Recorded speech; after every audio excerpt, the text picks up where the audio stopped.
Hello, I would like to welcome Ayaz Zeynalov to our studio and today's podcast. Ayaz is a researcher from our school and he's the author of a recent study which is called Innovation versus Imitation and How to Reach the Technological Frontier. So we already discussed it a little bit before the podcast and you told me that it's about like economic growth and development and so.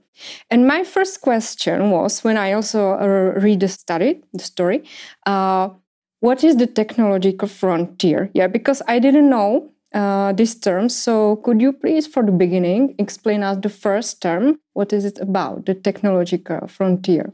Sure. First, I'm happy to be here. Yeah, thank you for having me. Regarding technology frontier, we basically meaning that what is the highest level of the technology productive capability of the countries, which this is my perspective in my research, but it shouldn't be in the country level. We can discuss it at firm or maybe specific region and so on. And we believe that if you have a higher productivity in terms of the labor or capital, and if you bring the more output, we believe that you have a higher technology frontier. Now, the main idea and the main topic, that the central topic of my research is related to that, what it is, how we can define it, how we can measure it, and which country is a frontier, and how we can define other countries based off of this frontierness. So it's some type of frontier, and some countries can just grow by copying, if I understand it, to this frontier, and then something need to change, yeah? Yes. So could you maybe explain us why is it possible to have some growth only by copying, and which point it changes? Yeah. In this research, it's actually coming from the Schumpeterian economic growth. There is a stage of the development, meaning that from the beginning, firms innovation might be costly. Innovation has high risk. Therefore, what countries is doing that it will be better for them to adopt existing technology. That's the beginning that you can get as a country advantages. We call it advantage of the backwardness. Mainly in these countries, we observe that labor is very cheap and it might do is more quicker. Therefore, a country needs to adopt this existing technology to win the markets. And we can see this example from the China, even the South Korea from 1980s. They were trying to import technology, know-how, but making it faster and cheaper products to sell the world. But for sure, it has also limitation and ceilings by the time that you cannot always to winning with the low cost of the production. There will be some time that you need to switch. But in my current research, what we go to back to define the technology is mainly that how we can measure it. In economic perspective, it measured as a total factor productivity. If we will look at until 2005, we can see that total factor productivity means that we have kind of the capital and labor in each country, and for sure the output as well. And it might happen that the two countries has a similar capital, similar labor, but they totally brings different output. Output, we mean that GDP mostly. Now that in this case, if one country is doing better than another, then means that most probably they are using higher productivity. Even we know that in the firm or the person level, same person doing the same job or similar job, but they bring the different, one is doing faster, one is doing very high quality, others maybe not. And we call it in the economy the total factor productivity. That was so far used in the literature. And my research main contribution was to challenge this idea, because total factor productivity, in short we say TFP, is kind of the measurement. We know that there's a capital, labor, and it brings output. Whatever is remaining, we call it kind of the residuals that we call it. But total factor productivity almost says that how productive country is. It doesn't say that what you produce or whether what you produce is important or not. It might happen that two countries has the same total factor productivity. However, one produce technology for products, another produce processed food.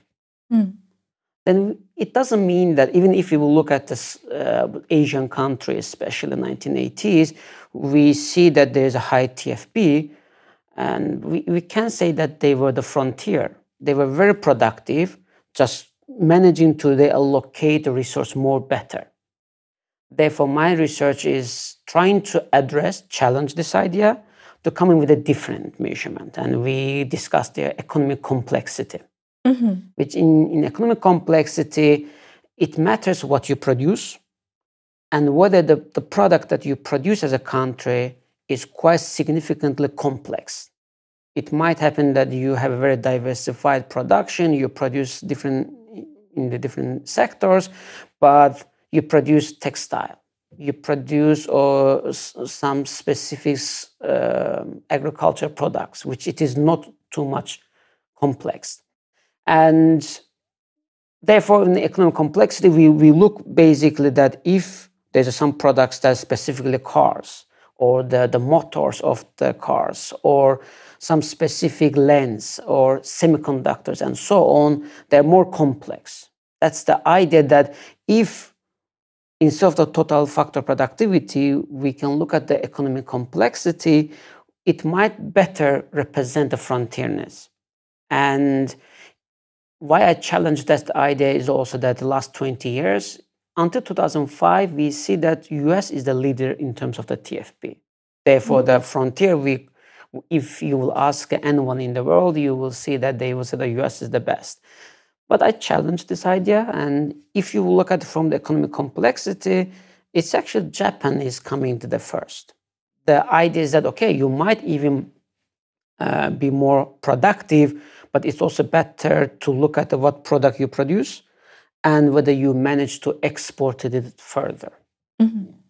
So I will also for a while come back to the copying phase of this process, because you mentioned labor and labor market. That's when a country has still this copying strategy, it needs to have quite a low labor price, Exactly. But it can easily come to the middle income trap, as you call it in the study. Yes, so could you explain us what's this problem? What kind of... Exactly.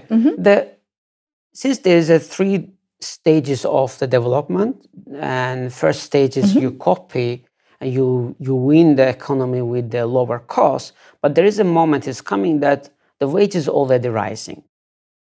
And then, as a country, you lose this opportunity to win the market with the low wages. And in that case, which my research paper shows, even the list of the countries that they need to move from the adopting technology to heavily start to be innovative. If you will not, then we call it you go to trap. At the beginning, based off the economic theory, there's a convergence. But it means that if you have a small economy, you grow faster. Since you have a small economy, it is easier to increase it faster. And that's how economy is growing. But in the middle income or the second stage, if country is not innovative enough, their growing stops. That's the example of the Latin Americans, for example. In 1970s and 80s, they were growing very faster. And the main idea was that they were protectionist. They were trying to protect the domestic market and import the technology. But in 1980s, they stuck there. Even 1990s, we can say they're stuck. They are not growing faster. Example is Brazil, is Mexico. They started with the low industrial products to produce, but stuck there because they didn't bring new product, new process. Even from the institutional perspective, they didn't ease in the market that firms can enter market to bring the new ideas. Instead, opposite example is coming from, for example, from the South Korea. Even in the 1970s, 80s, they were quite Even if you will compare, Latin America were growing faster than the South Korea or Singapore. But in 1990s already we see that since Latin Americans trapped in the middle income area, but South Korea and also Singapore, they keep the growing faster because they understood the game and trying to somehow to bring more innovation to the market. If you will put it a simple way, imagine that you cook and you look at the recipe, you buy the ingredients and you do your dish. You follow what exactly it is written in the recipe. But you cannot continue always with the same recipe. Once you learn it, you want to add different ingredients. Maybe you have your own way, and then you bring the new dishes and so on. This is exactly the same, that once country is missing that point, that's the main message of the research, that countries shouldn't miss that stages, heavily needs to move from the imitating to move to the innovation. So you name it quite nicely, like understanding the game. Yes, so if you could, for example, name some steps which should the country do to be successful and to lead from the copying phase to the innovating phase? Yes. First, it's about the institutions. That's the one which I address. We can name it many. Why institution matters, that even let's assume there is one country right now wants to be successful. What's the best ways? We will give them example that look at the advanced economies such as US, Germany, Japan. What they did, you can learn from them and follow them. That's not actually the best way. Why? Because 40 years before, 20 years before, the institutions and the factors that affect the development might not be work today. Therefore, for sure, you should learn how other countries grow, but you need to define what is the demand of the today. Right now, if you will say, okay, I need to start to produce like Germany did 40 years before, it might not help. Even Germany itself today is kind of under the pressure. First is definitely institutions that needs to be easing the market. Politicians should give the chance that there's a new ideas or the different ideas is coming. And second is the education. And at the beginning, maybe high school, maybe secondary education might enough to copying, adopting production function. But in order to bring the innovation, definitely you need high level of the tertiary education, high level, not even existence. That's quite challenging. And there is a quite significant distraction or the distance between the business with academia and rule makers, politicians. The best example here, which it is very successful, is the Netherlands or some extent Germany, because they're interacting too much and they know that innovation is mainly coming from the young generation, smart generation, and young and smart is in the tertiary education. Therefore, the country needs to kind of trying to find a way to bring also rule makers all together interact more. Once they interact more, then for sure it will bring the new ideas. Even we can see that the most startups is coming from the university innovation centers and so on. And the third one is from the firm perspective. In one hand, it's a cost for them to invest in innovation. And we know that innovation is highly risky, that to be successful, you need to invest quite many innovation that you will have a return. But at the end, firms need to be ready to be allow failure. And in that society, we need to understand that even from the political perspective or even from the education and firm perspective, that if we want to be innovative, we need to understand that from 100 innovation projects, let 95 of them fail. But we know that if 5 will be successful, it will not only cover the cost, it will be even bring the more better conditions, new products, new process, and so on. Mm-hmm. So you already mentioned quite a lot of examples of countries, yeah. And if we could a little bit more divide the word and talk about which countries are innovative, which are not, and why. And maybe I was surprised by the example of USA, because you mentioned that they are not so like good in innovating, but yeah, if it's like that or not. Yeah. To define is again from the innovation perspective, US still has higher productivity level. Even when we look at the back until 2005, the US is the highest with the productivity level. But when we look at the last 20 years, the productivity slowed down in the US. And the continued research is trying to understand that whether this slowdown is based off the classic slowdown or whether there's another reasons. But for sure, once we discuss about the innovation, in our imaginations come in some products, some process, and most of them is invented by the US so far. But if we will look at a different perspective, that whether if innovation is that you have a very complex economy, and whether you produce and export is further from your country, then means that you are the most complex, and maybe you are the frontier. An example of mine was the Japanese one, that their economy is quite significantly diversified, and the product that they produce and export is quite complex products. It's not easy to copy them. And if we would divide it to the examples, we know that Latin Americans is one example that they trap in the middle income. They are not bringing new innovation, new process, but it's not only limited to the Latin America, even the Asia, Malaysia is one example of the middle income trap, because they also quite significantly started with a low industrial product, but in 19th they stopped there. They are not bringing new ideas. Even South Africa. South Africa also quite significantly, first they started with the extract resources and some small industrial products, stopped there.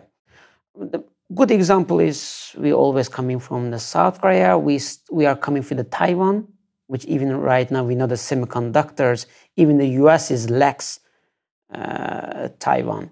And China is quite big question. And if you ask the Western economists, they still believe that China is not going to be the leader. We will see exactly, but I know the last 20 years or 15 years, even Nobel Prize winners, economists claiming that China will somehow stop in the middle income trap, but maybe not. Because still you can see that in my research output, they are on the track. It doesn't mean that they're frontier, but still they are managed last 40 years to move from the low income and middle income. Now they are coming with a new innovation ideas. But again, the economy is kind of we can't predict exactly. If we knew it, it would be very better.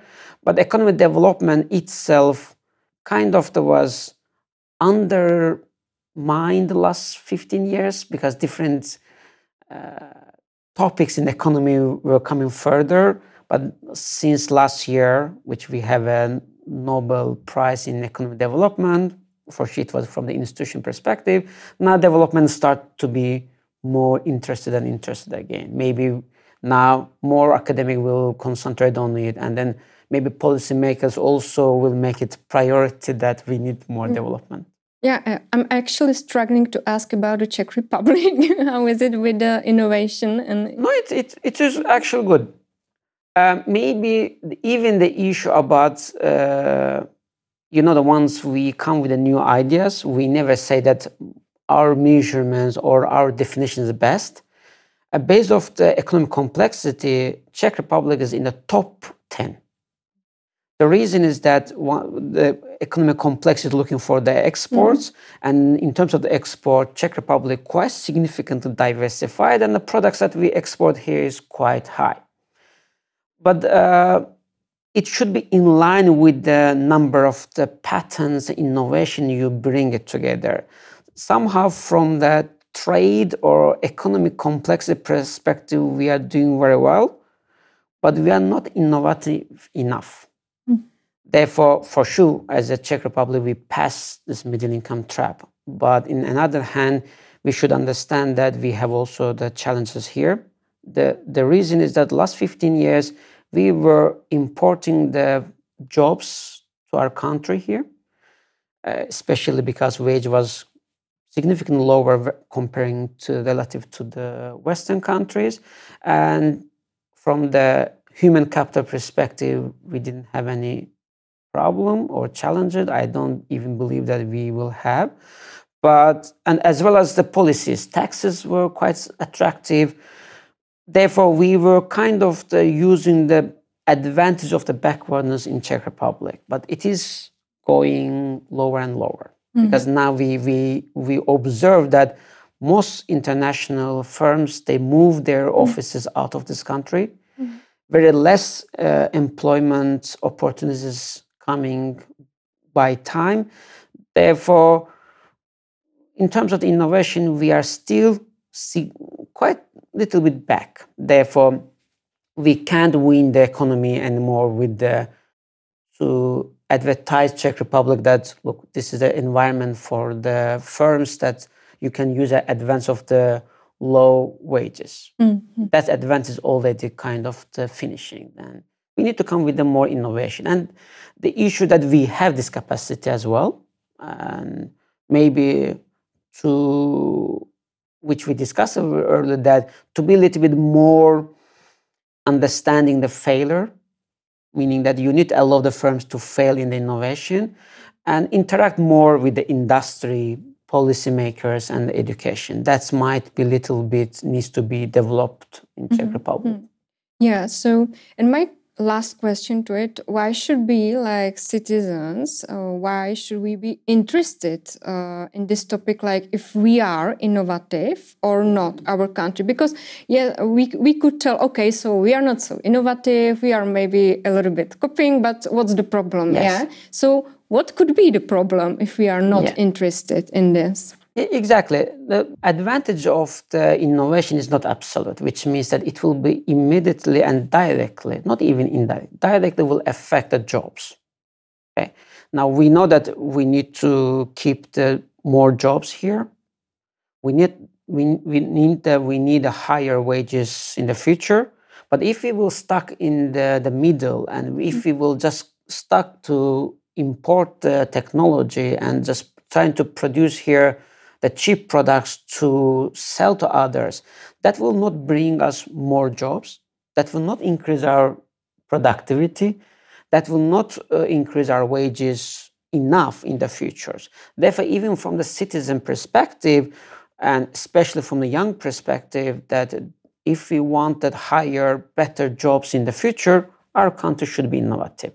Imagine that there is a limitation that you import technology, creating some jobs, but instead we create the innovation itself and new products, new process, and then we're selling outside. For sure, the second will bring more job opportunities and it will bring more efficiency and so on.